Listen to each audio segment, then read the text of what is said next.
Hey, welcome back to the channel, Pitbull's Garage. Today we're going to be cleaning the carbs on the 78 Kawasaki 1000.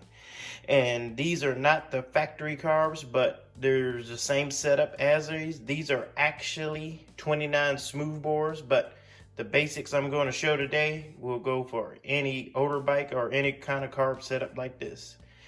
Here we go. So here's the basics, what I use. A bowl or bucket to catch the carburetor cleaner, a little flathead screwdriver, a Phillips or versatile flathead screwdriver, and your wife's toothbrush. So what I like to do is pull all of the bowls off at the bottom. Usually they all is 4 bolts, each bowl 4 bowls. Pull them all off, set them down onto a paper towel. Once you get the screws out, once you take the bowl off, you want to easily take it off. It's a gasket that's right on behind here, and you don't want to tear that, or you inspect it and make sure it's good. But sometimes you might get hung up on them to the bowl and you might rip, so you want to be careful when pulling the bowl off. All right, once you get inside, first thing I like to do, like I said, I take all the bowls off, but once you get inside, what you want to do is slide this. It's a pin right here that holds, this is the float. Slide this pin out. And how you do that, I like to take a small screwdriver like this and push right here, and it'll start this side to come out, and then it just slides out like that. And while I'm going, I like to keep everything in order, where I'm just going to show you on this one. I put the pin right here. I keep them all wherever it came from. Also, I do remove the float and I put it right there, wherever bowl or carburetor inside it came out of. Then once that's removed, you want to remove the float valve, and then you want to remove the jet.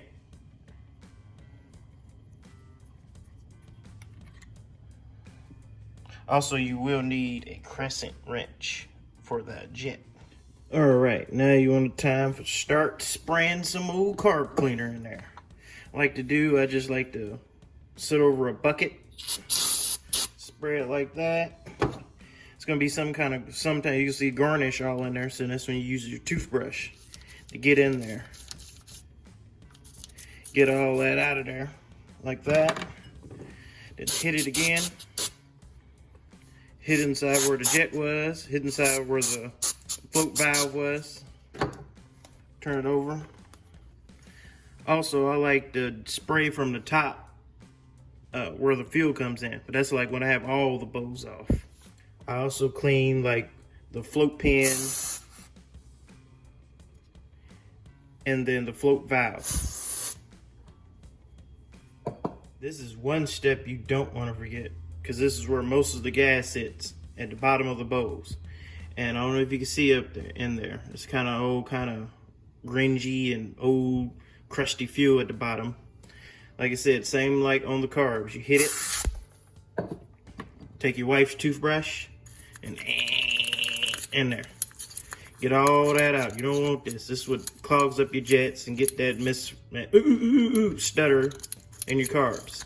You want to get in there good. It shouldn't be nothing in there. And then spray it, hit it up. Also, there's a hole right here on the side. You want to make sure that's clear. Also, what I did forget to mention is you do want to take this off, the end of this jet, and clear it out. And usually I just unscrew, and it's with a Phillips head on top. And then there's pretty much it. I usually don't mess with the fuel mixture screws. Like, this is just a basic cleaning if the bike's been sitting for 3 or 4 months, or you get some bad gas or dirt in the carbs. Usually this clears it out. So this is a very, very basic clean. This ain't a full tear down, clear out. And all you want to do is just follow your steps, putting it back in with the valve, float valve, and then the float pin, the jet, then the bowl, and then screwing everything back down. And then there you have it. you pretty much have a set of clean carbs. There you have it. It's all back together. I already went and knocked out the other three, put her back together. And like I said, this is a very basic clean. This ain't a full teardown. So there you have it. Clean set of carbs ready to go back on the bike. Don't forget to like and subscribe. Also check me out at pitbull_garage on Instagram for updates and more reviews and how-tos in the future. Thanks.